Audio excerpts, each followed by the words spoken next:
Hello hello.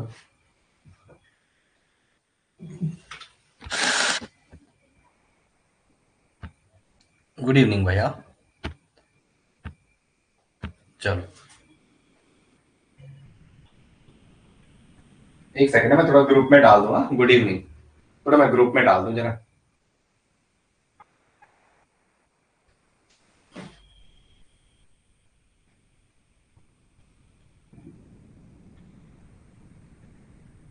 चलो चलो, heading डालो crystal field theory. Last class सबने कर दी होगी ना? क्या होता लास्ट क्लास में? अच्छा ये अच्छा नहीं कहा। चलो हेडिंग डालो crystal field theory, CFT। Heading क्या डालो? Crystal field theory. Crystal field theory. Crystal field theory.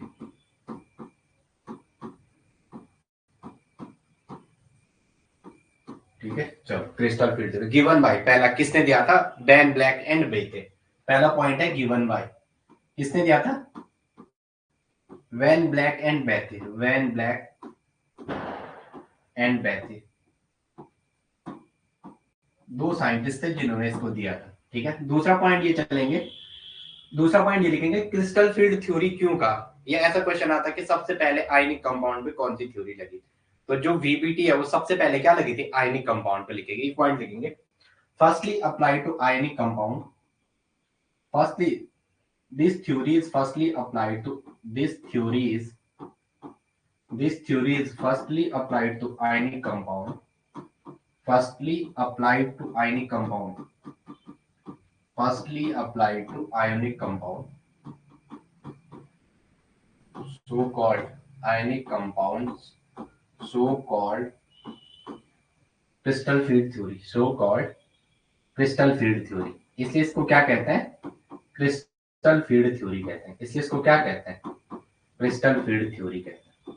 पहले भी होता, अभी भी हो रहा है। ठीक है, इसलिए इसको क्या कहते हैं? CFT कहते हैं। चलो आगे आ जाओ, नेक्स्ट लिखेंगे। चलो पॉइंट लिखेंगे, क्या क्या पॉइंट है। ठीक है, पॉस्टुलेट, क्या क्या पॉस्टुलेट है इसमें। ठीक है, थर्ड पॉइंट आएगा पॉस्टुलेट।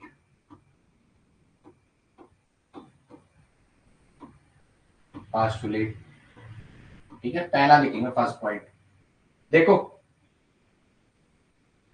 जब ये आयनिक, पहला, ये पहली थ्योरी थी, पहली ये थ्योरी थी जो आयनिक कंपाउंड पे लगी, इसलिए इसे क्या कहा आपने? CFT का।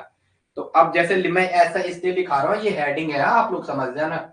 जो ये वाली है ये हेडिंग है, पहले गिवन बाय, किसने दिया था? पहले गिवन बाय, दूसरे में ये टर्म, और थर्ड में पॉस्टुलेट, क्योंकि लिखने के लिए भी पेपर आ सकता है अपना, तो उसकी भी तैयारी करो। लिखेंगे अकॉर्डिंग टू दिस थ्योरी, एक सेकंड है, चलो कोई बाद में। According to this theory, according to this theory, metal ligand bonding is purely ionic.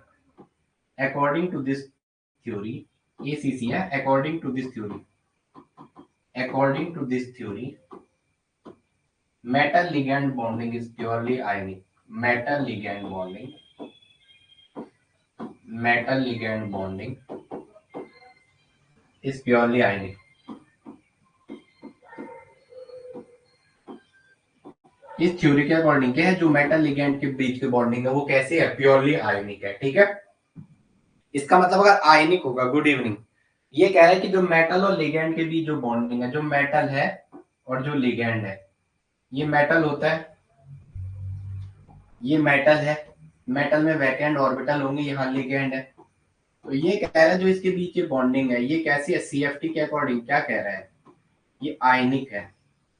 ये कैसी है? आयनिक। अगर आयनिक बॉन्डिंग होगी तो इसका मतलब यहाँ पे क्या लगेगा? Electrostatics force of attraction. अगर आयनिक बॉन्ड है, आयनिक बॉन्डिंग, तो आयनिक बॉन्ड है, अगर आयनिक बॉन्ड है तो आयनिक बॉन्डिंग में क्या लगता है? Electrostatics force of attraction. Ionic bonding में क्या लगता है? Electrostatics force of attraction. Electrostatics force of attraction.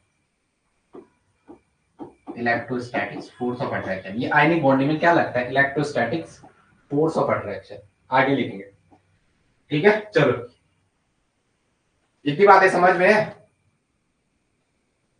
ठीक है, यहाँ पे ये इलेक्ट्रोस्टैटिक्स अट्रैक्शन है, मतलब इसको कैसे दिखाएंगे अब आपको? अगर इलेक्ट्रोस्टैटिक अट्रैक्शन है तो इसको थोड़ा पहले ऐसा लिखना है, ऐसे काटना है।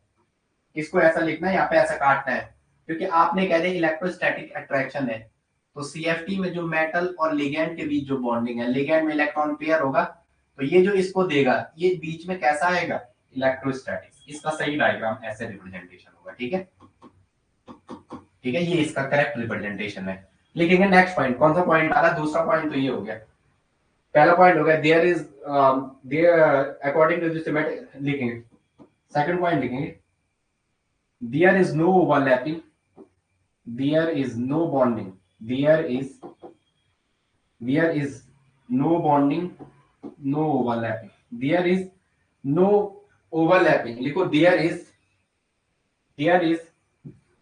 there is no covalent bond, there is no covalent bond, not overlapping, there is no covalent bond, there is no covalent bond, comma, not overlapping, overlapping भी नहीं होगी, not overlapping। ठीक है, कोवेलेंट बॉन्डिंग नहीं होगी तो ओवरलैपिंग भी नहीं पाई जाएगी। अब लिगैंड के बारे में बात कर, लिगैंड के उसने दो कैटेगरी में बांटा, एक बोला पॉइंट चार्ज और एक बोला point dipole. Ligand can be classified into two categories.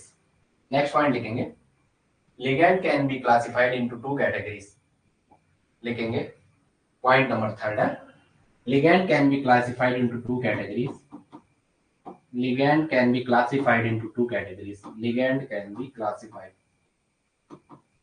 Into two categories. आप अपना पिछला पूरा पढ़ते हुए अपूर्वा आपका डाउट सारे हो जाएंगे, जो आपके डाउट है वो हो जाएगा। ठीक है, can be classified into two categories.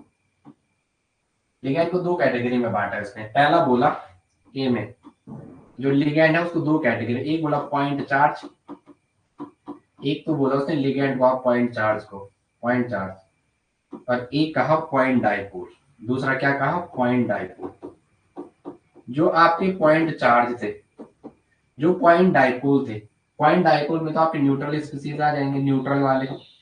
Point dipole में क्या आएंगे, न्यूट्रल स्पीसीज आएंगे, न्यूट्रल लिगैंड। ठीक है, ये न्यूट्रल लिगैंड ही को, क्योंकि लिगैंड ही आ रहा है इसको। इसका जो आपका लिगैंड होगा उसको दो कैटेगरी में बांटा, एक पॉइंट डाइपोल बोला जिसे न्यूट्रल लिगैंड बोला, और एक पॉइंट चार्ज बोला उसे एनायनिक लिगैंड बोला।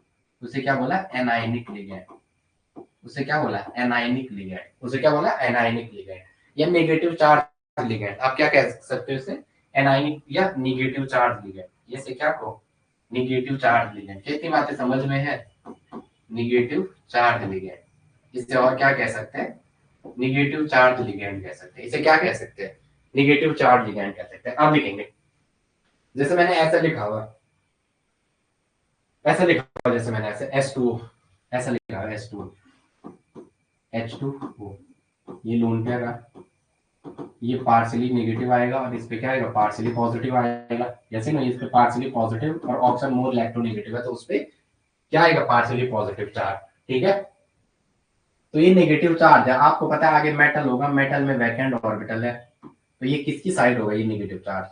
लिखेंगे टुवार्ड्स मेटल कैटायन, ये किसकी ओर होगा, towards metal cation, towards metal cation, ये मेटल कैटायन की तरफ होगा। उसी की ओर क्यों होगा, क्योंकि उसमें क्या है, वैकेंट ऑर्बिटल। क्योंकि जो मेटल है उसमें क्या है, वैकेंट ऑर्बिटल। उसमें क्या है, वैकेंट ऑर्बिटल। आगे लिखेंगे नेक्स्ट पॉइंट, उसमें क्या है, वैकेंट ऑर्बिटल। आगे लिखेंगे नेक्स्ट। इतनी बातें समझ में है, यस या नो बोलो। पॉइंट नंबर कौन सा चल रहा है, point number third, point number fourth लिखेंगे, पॉइंट नंबर फोर। चलो चलो, ये लिख दोगे ना, जैसे थोड़ा यहाँ पे ये बोलने की जरूरत तो नहीं है। न्यूट्रल में आपने पहले देखा ना, एनायनिक या नेगेटिव में F माइनस, अगर लिखना है तो लिख भी दो, अगर लिखना चाहो ये पे थोड़ा कॉपी कर दो। F minus C L minus B R minus I minus लिख दो, F minus C L minus B R minus I minus, जो जितने आपको नेगेटिव लिख रहे हैं। ठीक है, या ओ एच माइनस, जैसे ना जो आपको दिख रहे हैं। ठीक है, न्यूट्रल में क्या आएगा, NH3 आ जाएगा जो लोन पेयर से डोनर है। जैसे आपके पास NH3 है, आपके पास H2O है, ठीक है, जो लोन पेयर डोनेट करते हैं, वैसे इसको सीधा आप यहाँ लिख दोगे। ठीक, जैसे आप CO भी लिख सकते हो, कार्बन, जैसे ना कार्बन सॉफ्ट सेंटर है तो इजी दे पाता है, ये हमने पढ़ा हुआ है पहले। ठीक है, थोड़ा वो याद रखना है। चलो आगे लिखेंगे। चलो हो गया, इतनी बातें समझ में है। चलो ठीक है। चलो अब देखते हैं इतने पॉइंट समझ में है, यस या नो बोलो। तीनों के तीनों बोलो जो क्लास में यहाँ पे तक समझ में है।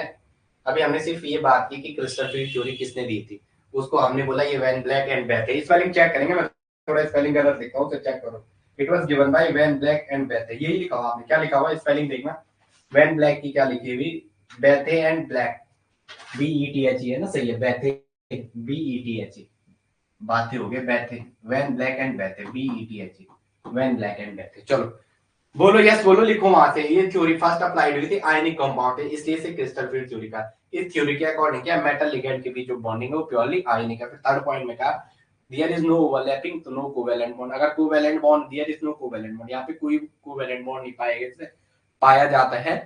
कितनी जल्दी बोल रहा है, there is no covalent bond, अगर कोवेलेंट बॉन्ड नहीं होगा तो नो ओवरलैपिंग। इतनी जल्दी क्यों बोल रहा। फिर हमने कहा मेटल और लिगेंड के बीच जो था ये बॉन्ड, यहाँ पे जो हमें ऐसे देते थे ना पहले कोऑर्डिनेशन में, ऐसे कोवेलेंट बॉन्ड, ये नहीं, यहाँ पे ये क्या आयनिक बॉन्डिंग है। तो आयनिक बॉन्डिंग को ऐसे दिखाते हैं। अगर आयनिक बॉन्डिंग होगा तो वहां पे क्या होगा, इलेक्ट्रोस्टैटिक फोर्स ऑफ अट्रैक्शन होगा। वहां पे क्या होगा, इलेक्ट्रोस्टैटिक फोर्स ऑफ अट्रैक्शन। और लिगेंड को हमने दो कैटेगरी में बांटा है, एक पॉइंट चार्ज बोला, एक पॉइंट डाइपोल बोला। जो पॉइंट चार्ज है वो नेगेटिव या एनायनिक लिगेंड है जिन पे नेगेटिव चार्ज होगा, और जो आपका पॉइंट डाइपोल है वो क्या है, न्यूट्रल लिगेंड होगा। न्यूट्रल की जो जो कैटेगरीज होती है। और फिर क्या आपकी ये है there is no covalent bond, ये आपने ये सीखा। अब लिखेंगे crystal field splitting in octahedral complexes. चलो इतना करो आप, थोड़ा मैं पानी बनाता हूँ जरा। वर्षा थोड़ा पानी लेने आ रहा है, नॉर्मल है। चलो अपूर्वा बोलो भाई, अपूर्वा, अपूर्वा की समझ आ रहा है। हाँ भाई हेलो, अपूर्वा की समझ आ रहा है। चलो लिखेंगे जरा, आगे लिखेंगे। चलो भाई बोलो Apoorva, crystal field splitting in octahedral complexes. चलो पहले बात करते हैं crystal field splitting in octahedral. चलो अंजित अपूर्वा, ठीक है। चलो अब सीखते हैं, अभी तक जो आपने पढ़ा उसे साइड रखना, थोड़ा आप ये समझो कि आप अलग से पढ़ रहे हो अभी, ठीक है। चलो लिखेंगे जरा crystal field splitting in octahedral complexes.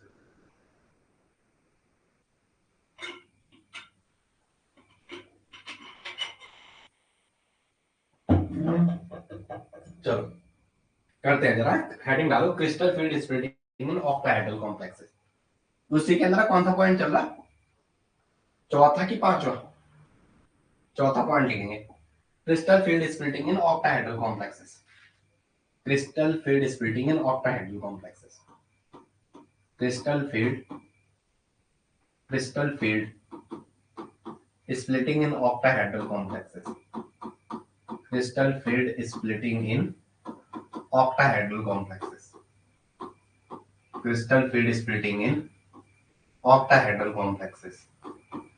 Octahedral complexes में आपको क्या देखनी है, क्रिस्टल फील्ड स्प्लिटिंग देखनी है, ठीक है। चलो पॉइंट नंबर 4 है ना ये, पहले आपने देखा था ऑक्टाहेड्रल मतलब, ऑक्टाहेड्रल जब भी आए तो दिमाग में डायग्राम बैठा देना।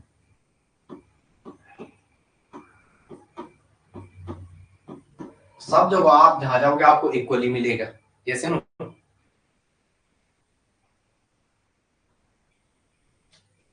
नहीं 4D और 5D में जाने पर स्पेक्ट्रोकेमिकल सीरीज का इंपॉर्टेंस 0 हो जाता है। कुछ आप बेसिक वीडियो भी देखो ना इसकी, केमिकल बॉन्डिंग की बेसिक वीडियो भी तो देखो इसकी, इसके पुराने वीडियो भी तो देखो आप, इसकी पुरानी वीडियो नहीं देखते हो आप। वो तो अब आएगा ना, जो आप स्पेक्ट्रोकेमिकल सीरीज करो वो अब आएगा, बट थोड़ा वेट करो वहां तक जाने के लिए। बट मैंने पहले भी करा रखा है, गैप बढ़ता जाता है। 3D से 4D में जाने पर 20 से 30% गैप बढ़ता है, और 4D से 5D पे जाने पर ये गैप इतना ज्यादा बढ़ता है, 40 से 50%। इसलिए इलेक्ट्रॉन नीचे फील नहीं हो पाते हैं, थोड़ा वेट करेंगे वहां तक पहुंचेंगे, ठीक है। चलो आगे आ जाओ, क्रिस्टल फील्ड स्प्लिटिंग देखता है ऑक्टाहेड्रल कॉम्प्लेक्सेस में। हमारे पास क्या पहले जैसे हमने ऑक्टाहेड्रल में ये क्या क्या होता है, डीएक्सवाई होता है, 5 ऑर्बिटल है, ठीक है। 5 ऑर्बिटल मैं लिख रहा हूँ, आप चाहे तो नाम लिख देना, बट मैं 5 ऐसे ही लिख रहा हूँ, ठीक है। ये 5 है, ये अभी क्या है, यहाँ पे एनर्जी है, ठीक है। ये या क्या दिखा रहे कि हमने ये एनर्जी दिखा रहे कि इस एक्सेस पे ये जो 5 ऑर्बिटल है 1 2 3 4 5, इनमें सपोज इलेक्ट्रॉन है, ये क्या है इलेक्ट्रॉन, तो सबकी एनर्जी सेम है, अभी सारे एक ही लेवल पे है। तो जब ऐसे आपको दिखे सबकी एनर्जी एक जैसे है, पांचों के 5 इलेक्ट्रॉन की, पांचों के 5 जो इलेक्ट्रॉन ऑर्बिटल में 5 इलेक्ट्रॉन भरे हुए, ये इलेक्ट्रॉन है, और ये 5 एनर्जी की ऑर्बिटल है और इनमें इलेक्ट्रॉन भरा हुआ है, तो ये 5 डिजनरेटेड ऑर्बिटल है। डिजनरेटेड मतलब जिनकी एनर्जी सेम है, 5 डिजनरेटेड एनर्जी ऑर्बिटल। ये क्या है, 5 degenerated energy orbital, 5 degenerated energy की ऑर्बिटल्स है। क्या है, 5 डिजनरेटेड एनर्जी ऑर्बिटल्स। कितना गंदा लिख रहा है, इसको थोड़ा छोटा कर दे, अगर ऐसा भी यहाँ पे ऐसा लिख दे, 5 degenerated energy orbital, energy orbital जिनकी एनर्जी सेम है, जिनकी एनर्जी क्या है, सेम है यहाँ पे, ठीक है। इसका मतलब यहाँ पे क्या है, जो मेटल है, metal in free state, metal in free state, जो आपका मेटल है वो किसमें है, फ्री स्टेट में। मेटल किसमें है, फ्री स्टेट में है, ठीक है। और जब भी मेटल फ्री स्टेट में होगा तो उसकी एनर्जी क्या होती है, लो एनर्जी में होता है। एक बात देखेंगे, मेटल अगर फ्री स्टेट में है तो वो क्या होता है, लो एनर्जी के स्टेट में होता है। वो क्या होता है, लो एनर्जी के स्टेट में। मेटल जब फ्री स्टेट में होता है वो क्या होता है, लो एनर्जी की स्टेट में। वो किस में होता है, लो एनर्जी की स्टेट में होता है। अब देखते हैं जरा हमारा जो मेन काम है, उसके बाद क्या हुआ, हमने इनको पकड़ के ऐसे, ये ऐसे लिखते हैं आपके डायग्राम में, ये यहाँ पे जाता है ना, ये ऐसे लिखते हैं यहाँ पे, और यहाँ चली जाती है 5 ऑर्बिटल। ये क्या चाहे, 5 ऑर्बिटल यहाँ चले गए, 1 2 3 4 5, 5 डिजनरेटेड जो एनर्जी की ऑर्बिटल थी वो कहाँ चले गई, ऊपर चले गई। इसका मतलब जब लिगैंड आया, लिगैंड के आते ही, अभी यहाँ पे फ्री था, जैसे ही लिगैंड आया, लिगैंड के साथ 5 ऑर्बिटल आप इंटरेक्शन करने गए तो ये कहाँ चले गए, ऊपर चले गए। तो लिखेंगे लिगैंड के, यहाँ पे लिखेंगे due to interaction with ligand, due to interaction with ligand, due to interaction with ligand, ligand, interaction with ligands, ligand goes orbital, 5 orbitals या orbitals goes higher energy state। Orbital कहाँ जाती है, हायर एनर्जी स्टेट में जाती है, goes higher energy state. वो कहाँ चले गई, हायर एनर्जी स्टेट में गई। इसका मतलब पहले पांचों की 5 ऑर्बिटल मेटल फ्री स्टेट में था, जैसे ही लिगैंड आया, लिगैंड के साथ उसे जैसे इंटरेक्शन करने गया तो वहां पे रिपल्शन जैसा हुआ। क्या हुआ, रिपल्शन जैसा हुआ। इसका मतलब लिगैंड के आने से, जैसे ही लिगैंड आया, लिगैंड के आने से यहाँ पे क्या हो गया, रिपल्शन हो गया। यहाँ पे क्या हो गया, रिपल्शन। और रिपल्शन की वजह से ये कहाँ चले गई, हाई एनर्जी की ऑर्बिटल में। ये कहाँ चली गई, हाई एनर्जी ऑर्बिटल। यहाँ देखो इस वाले एक्सिस पे हमने एनर्जी रखी हुई, ये ऐसे, तो ये यहाँ पे ये कम है और ये ऊपर है। इसका मतलब अगर यहाँ पे आपने 5 या 0 1 2 3 4 5 6 7 कुछ भी माना, अगर यहाँ पे 5 है, 6 7 8 9 10, ये 10 तक नहीं जा रही है, तो इसका मतलब पहले जब फ्री स्टेट में था तो वो नीचे थे। जैसे ही लिगैंड आया, लिगैंड से जैसे उन्होंने इंटरेक्शन किया तो वहां पे कुछ रिपल्शन हुआ। जो 5 एनर्जी की पहले फ्री डिजनरेटेड एनर्जी की ऑर्बिटल थी वो कहाँ चले गई, ऊपर चले गए, रिपल्शन की वजह से। कहाँ से वजह से, रिपल्शन की वजह से। या आप इसे ऐसे भी लिख सकते हैं, हाइपोथेटिकल सिमेट्रिकल। यहाँ पे ऐसे भी आपने बोला, ये क्या है, hypothetical symmetrical environment, hypo HYP, hypo HYPHO, hypothetical THETI, hypothetical symmetrical environment of ligand, symmetrical environment of ligand, environment of ligand, hypothetical symmetrical environment of ligand. अब जैसे ही यहाँ पे चले गए, लिगैंड के साथ आ गए, तो यहाँ पे इंटरेक्शन होगा। लेकिन मेरे भाई जैसे ही ऊपर गए तो उसमें भी तो 2 सेट पड़े हुए आपके पास, इसमें भी तो 2 सेट में टूटेगा। ये 5 एनर्जी की जो ऑर्बिटल है वो इक्वली थोड़ा नहीं, अभी डायग्राम देखते हैं।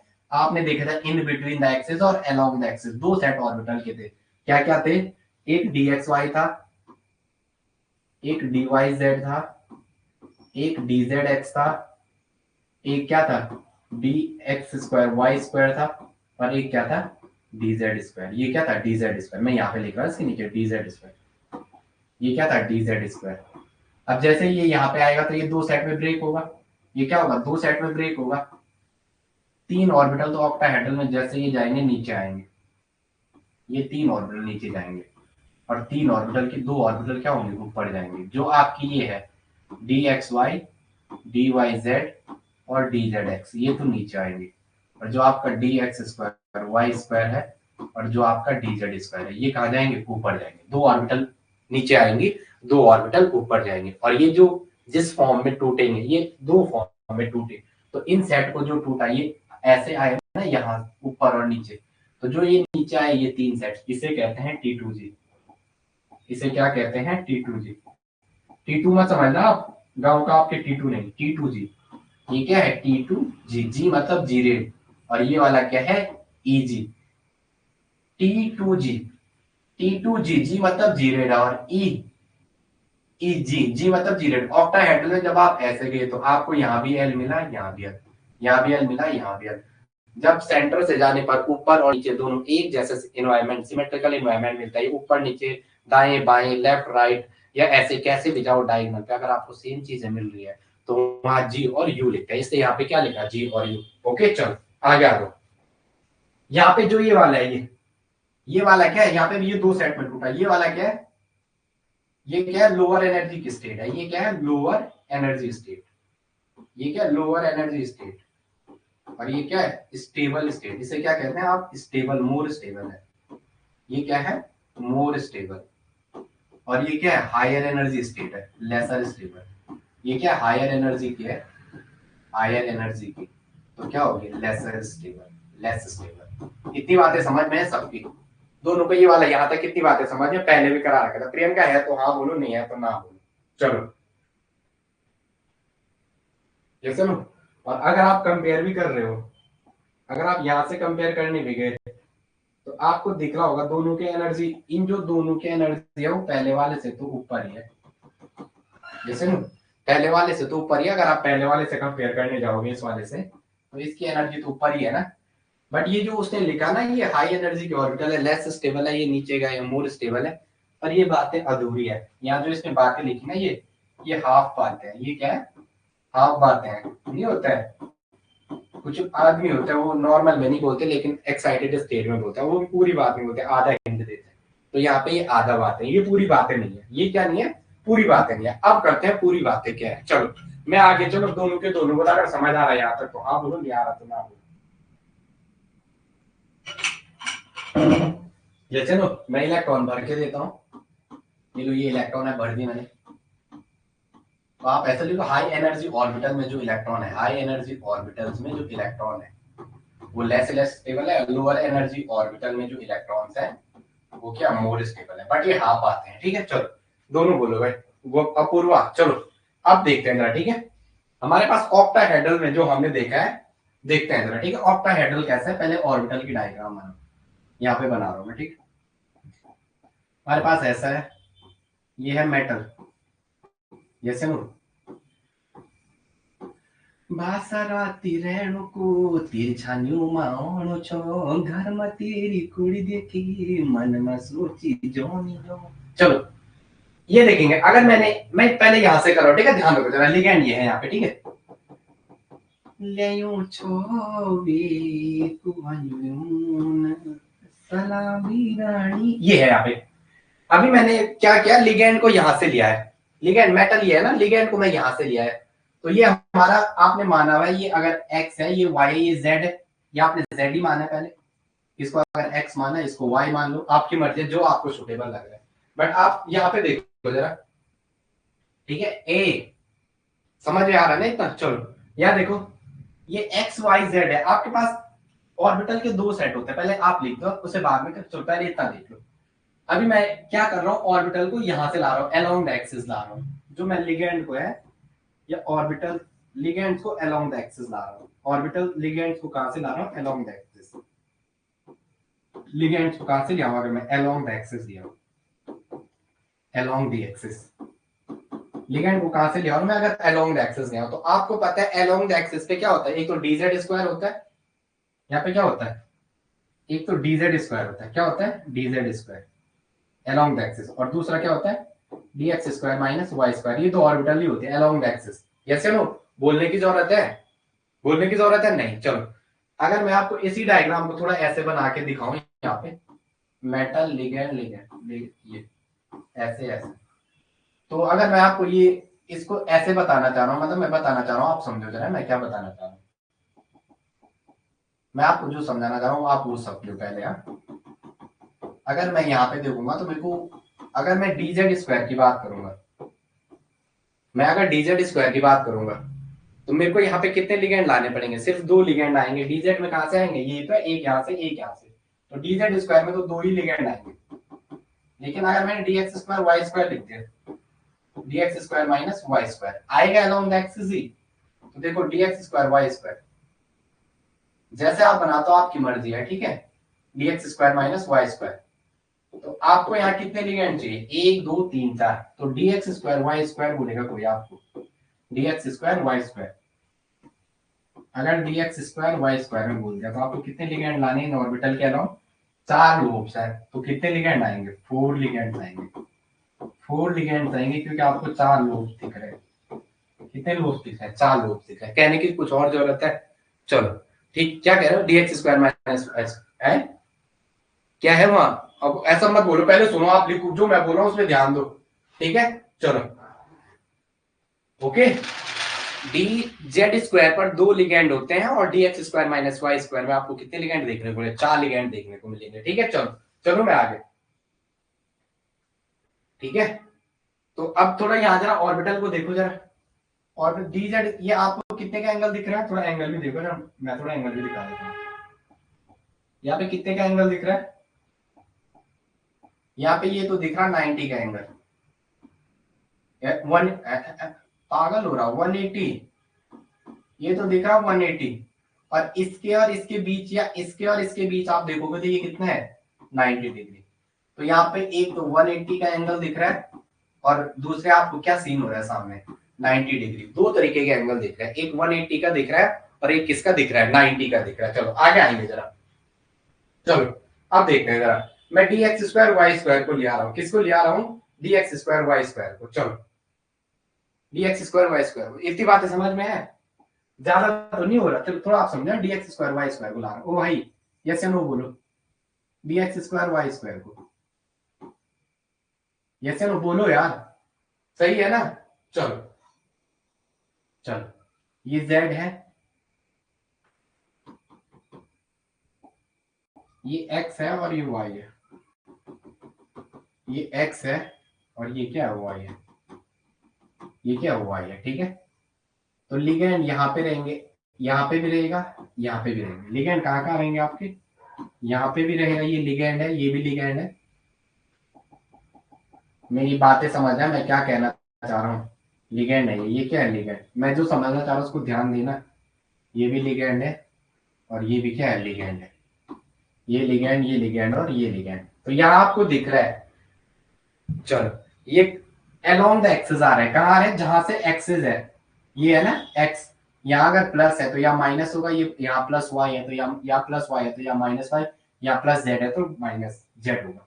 तो ये कहाँ से आ रहा है? जो लिगेंड्स आ रहे हैं अलोंग द एक्सिस, लिगेंड्स कहाँ से आ रहे हैं? Along the axis, along the axis. तो अलोंग द एक्सिस वाला आपके पास 2 ही ऑर्बिटल है, एक d x square Y square है और एक क्या है? D Z square. ये दोनों ऑर्बिटल कैसे हैं? Along the axis. जहां से एक्सिस होगा आपको ऑक्टाहेड्रल में लिगेंड भी कहां से ले आना है? एक्सिस से ही ले आना है। कहां से ले आना है? एक्सिस से ले आना है। इतनी बातें समझ में प्रियंका? हाँ या ना बोलो जो मैं समझाना चाह रहा हूँ। जहां से लिगेंड होगा वहीं से ऑर्बिटल आएगी। बताओ भाई, जहां से एक्सिस है वहीं से लिगेंड ले आना है। प्रियंका ये बातें समझ में? देखो डीजेड स्क्वायर में अगर मैंने यहाँ लिगेंड माना, यहाँ पे लिगेंड मान लो, यहाँ पे भी लिगेंड मान लो, ये लिगेंड है,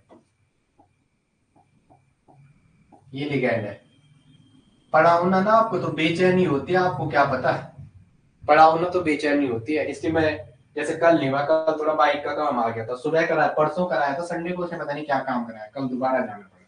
चलो इतनी बातें समझ में है? चलो लेकिन जो आपकी डीएक्स, बोलो भाई, चलो बोलो भाई, दोनों के दोनों बोलो, d x square Y square और डी जेड स्क्वायर का दोनों का दिख रहा है। जहां से एक्सिस है वहीं से लिगेंड आ रहा है, तो लिगेंड एक्सिस से ही आएगा तो मोर इंटरेक्शन होगा। लिगेंड अगर एक्सिस से ही आएगा तो क्या होगा? दोनों में देखो लिगेंड एक्सिस से आ रहे हैं, जहां से एक्सिस आ रही है वहीं से लिगेंड आ रहा है, जहां से एक्सिस पास हो रही है वहीं से लिगेंड जा रहा है। तो जहां से एक्सिस पास हो रहा है वहीं से लिगेंड जा रहा है, तो इंटरेक्शन क्या होगा? उतना अच्छा होगा। लिखेंगे जरा, लिखेंगे, ग्रेटर इंटरेक्शन विद लिगैंड, जो dz स्क्वायर और dx स्क्वायर y स्क्वायर है वो क्या करते हैं, ग्रेटर इंटरेक्शन विद लिगैंड। वहां पे क्या होता है, greater interaction with ligand, ligand के साथ क्या होता है, अच्छा इंटरेक्शन होता है। Greater interaction with ligand, ligand के साथ क्या होता है, ग्रेटर इंटरेक्शन होता है, मतलब ज्यादा इंटरेक्शन होता है। ठीक है, अगर ज्यादा इंटरेक्शन होगा तो more the repulsion, greater the repulsion, repulsion भी ज्यादा होगा, ग्रेटर द रिपल्शन, रिपल्शन भी क्या होगा, ज्यादा होगा। यस नो, रिपल्शन भी ज्यादा होगा, hence higher energy, hence higher will be the energy. अब आपको ये बातें समझ में आ गई, hence higher will be the energy, energy क्या होगी, hence higher will be the energy, energy आपकी क्या होगी, ज्यादा होगी, hence higher will be the energy. बताओ भाई, इतनी बातें समझ में है, आप कुछ नहीं बोलते तब मुझे ज्यादा लगता है। चलो, यस नो, या ऐसा भी लिख दो, greater repulsion between metal, metal and electrons. ठीक है, इलेक्ट्रॉन्स और मेटल के बीच क्या होगा, ज्यादा इंटरेक्शन होगा। बोलो यार, दोनों के दोनों, इतनी बात समझ में है। अरे वर्क का फोन आ रहा है। चलो चलो, फिर अपूर्वा कुछ नहीं कह रही है, क्यों भाई। चलो, अब d x y d Y Z और डी जेड एक्स की ऑर्बिटल देखते हैं। बोलो यार, इतना पढ़ाया नहीं था मैंने पिछली बार। अपूर्वा, इतनी बातें समझ में है, अब नहीं है तो अब आप बोलोगी नहीं तो मैं कैसे करूंगा। चलो, अब डी एक्स वाई और d Y z d Z x, मैं डी एक्स वाई का बनाता हूँ पहले। चलो, आप कुछ नहीं कह रहे हो, फिर वो चीजें बहुत बेकार जैसे लगती है। मैं पूछ रहा हूँ, जवाब तो दो, जवाब दो, जवाब देने से होगा। चलो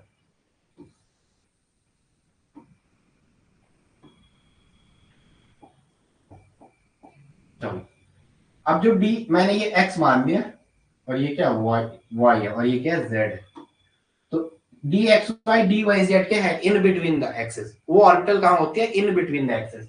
तो मैं यहाँ पे डायग्राम बना रहा हूँ, इन बिटवीन द एक्सेस मतलब ऐसे होंगे, एक्सेस से नहीं आएंगे। जैसे नो, मतलब इनके इनके बीच का जो टोटल एंगल है ये वाला, ये 90 है, यहाँ पे दिख रहा है ऐसा, बट ये होता 90 है। तो ये इनके बीच में, मतलब यहां से और यहाँ, मतलब ये कितने पे है, 45 डिग्री पे। ये डी एक्स वाई माना मैंने, ये क्या माना, डी एक्स वाई, ये मैंने क्या माना, डी एक्स वाई माना। बोलो यार, ओ भाई कुछ तो बोलो। सही है, अपूर्वा कुछ नहीं कह रही है, ये क्या है, डी एक्स वाई ऑर्बिटल है।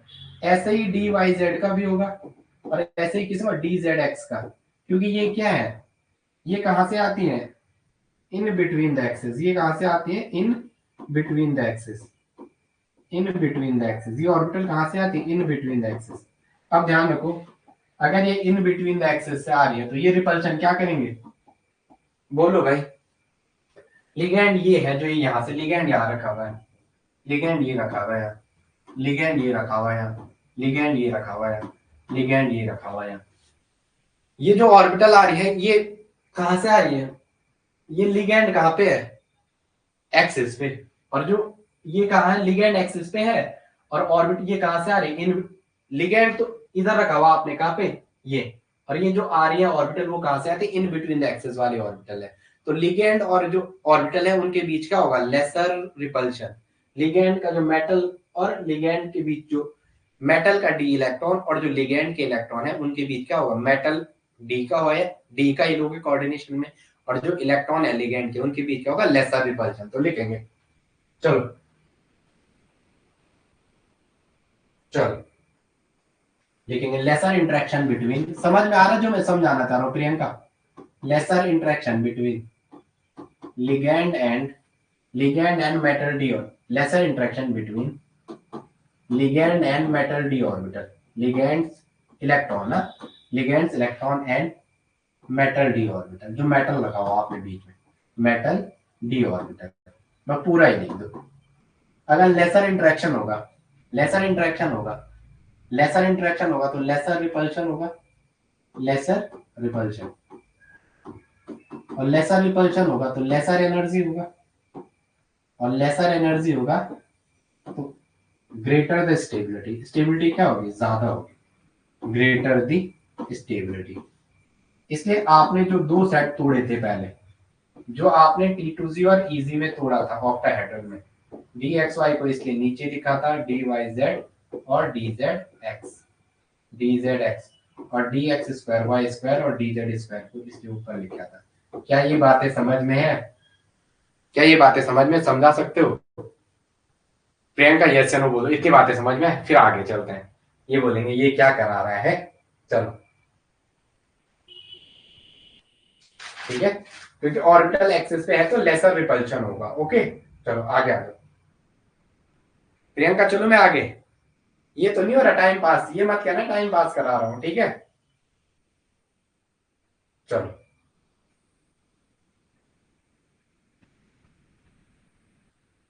बोलो भाई यस या नो, लिख रहे हो अभी क्या? दोनों के दोनों यस या नो बोलो। चलो मैं आगे चल रहा हूँ फिर। बाप रे गर्मी हो रही है यार, मैंने ये पहना पर इसी में गर्मी हो रही। चलो आगे आ जाओ।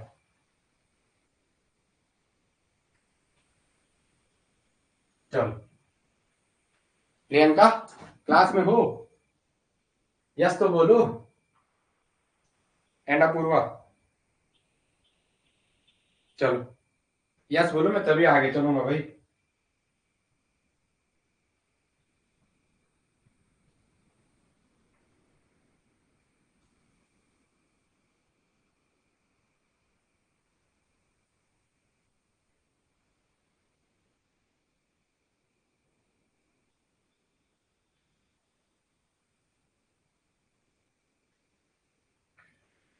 प्रियंका यस या नो तो बोलो भाई, आवाज आ रही है, क्लास हो रही है सो।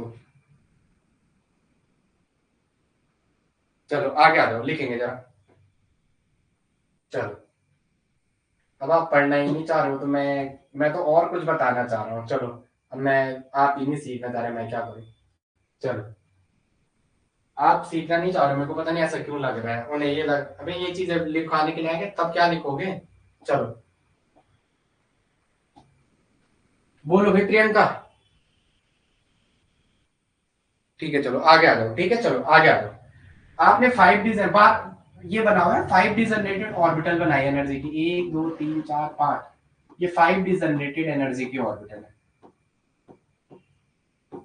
5D जनरेट एनर्जी ऑर्बिटल थी ना स्टार्टिंग में, ये 5D जनरेट एनर्जी ऑर्बिटल। इस एक्सेस में आपने एनर्जी लिखी हुई थी। अब एक वर्ड में आपको लिखा रहा हूं ना, ये थोड़ा नोट करेंगे जरा। आपके पास सीधा वहां दे रखा, बट ऐसा नहीं होता है। पहले जो ये ऑर्बिटल है ना ऐसे नीचे जाती है यहाँ, पहले अट्रैक्शन की वजह से, न्यूक्लियस के अट्रैक्शन की वजह से ये नीचे जाती है। रिपल्शन और अट्रैक्शन में अट्रैक्शन ज्यादा डोमिनेटिंग होता है। रीजन क्या है देखें जरा, यहाँ पे न्यूक्लियस पे ज्यादा फोर्स मास एक जगह पे रहता है due to attraction, due to attraction of attraction force of nucleus, due to attraction force of nucleus. Nucleus के अट्रैक्शन फोर्स की वजह से सबसे पहले ये ऑर्बिटल नीचे जाती है। जैसे ना एक है अट्रैक्शन, एक है रिपल्शन। रिपल्शन उतना डोमिनेटिंग नहीं है, रिपल्शन में क्या है, अलग अलग इलेक्ट्रॉन पे 5 अलग अलग इलेक्ट्रॉन, मतलब मास अनडिस्ट्रीब्यूटेड, मास अलग अलग है। जबकि क्या है, न्यूक्लियस पे मास एक ही जगह पे कॉन्सेंट्रेटेड है, तो वो ज्यादा डोमिनेटिंग होगा, इसलिए वो ज्यादा डोमिनेटिंग होगा, इसलिए अट्रैक्शन की वजह से सबसे पहले ये क्या होता है, स्टेबलाइज होती है। ठीक है चलो आगे आ जाएंगे।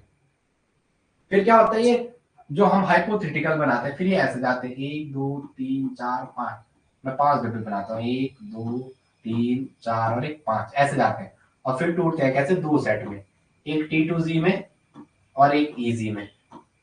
ये था T2Z और ये क्या था, EZ। ये क्या था, EZ। फिर आपने कहा था इसके बीच के गैप को डेल ओ कहते हैं, ऑक्टाहेड्रल में है तो डेल ओ, ये नो। और ये है DXY, ये है DYZ और ये क्या है DZX। अब थोड़ा थोड़ा मैं फ्लो में आने बैठ गया, फिर से ऐसा लगा, बट पता नहीं क्या होता है, अगले दिन कुछ ना कुछ काम पड़ जाना।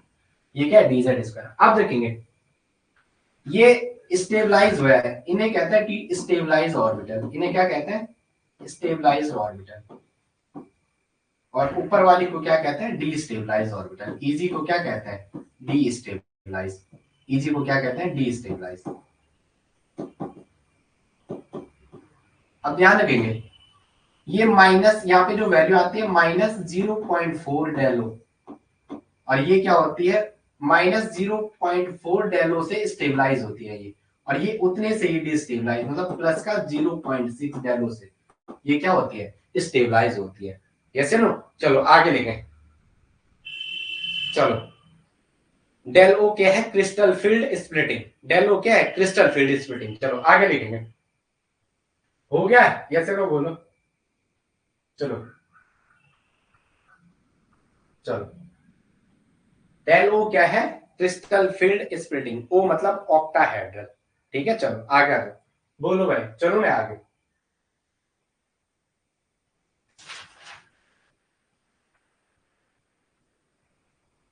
ठीक है, यहां से एक क्वेश्चन ये पूछ देगा, जो इलेक्ट्रॉन अगर T2G ऑर्बिटल में होगा तो वो स्टेबिलिटी स्टेबलाइज होगा कि अनस्टेबलाइज। तो T2G ऑर्बिटल में कोई भी इलेक्ट्रॉन है तो वो स्टेबलाइज होगा। अगर EG ऑर्बिटल में कोई इलेक्ट्रॉन है तो वो क्या होगा, डिस्टेबलाइज होगा। ये पॉइंट दिमाग में लेके चलना। ठीक है, चलो चलो कल फिर नेक्स्ट क्लास में मिलता हूँ मैं आपको इससे रिलेटेड। आप जो कह रहे हो वो सारा हो जाएगा। ठीक है, थोड़ा हौले हौले पढ़ते हैं, मैं खुद ही अजीब सा हो रहा है, पता नहीं क्या अजीब सा। मतलब अभी ऐसा लग रहा है आपको, पहले सिलेबस तो आ जाए 15 से पहले, देखते हैं क्या होता है। ठीक है, चलो। ईआरएमएस का, ये आपने ईआरएमएस भरा हुआ है, ईआरएमएस का पैटर्न पता चल गया ना। ये तो नहीं है किसी को पता नहीं, पहले टायर 1 होना वो 100 नंबर वाला, TIER फर्स्ट होना वो 100 नंबर वाला, सबको पता है ना ये। पहले वो है ना 100 नंबर वाला, इसलिए मैं थोड़ा आपको फ्रीली दे रहा हूँ। सीडीपी सूडीपी सब पढ़ो, क्योंकि वहां केमिस्ट्री वाला भार हो जाता है। मैं आपको सच बता रहा हूँ, अगर आपने थोड़ा मेहनत की उसमें तो बल्ले बल्ले। चलो ठीक है। हाँ?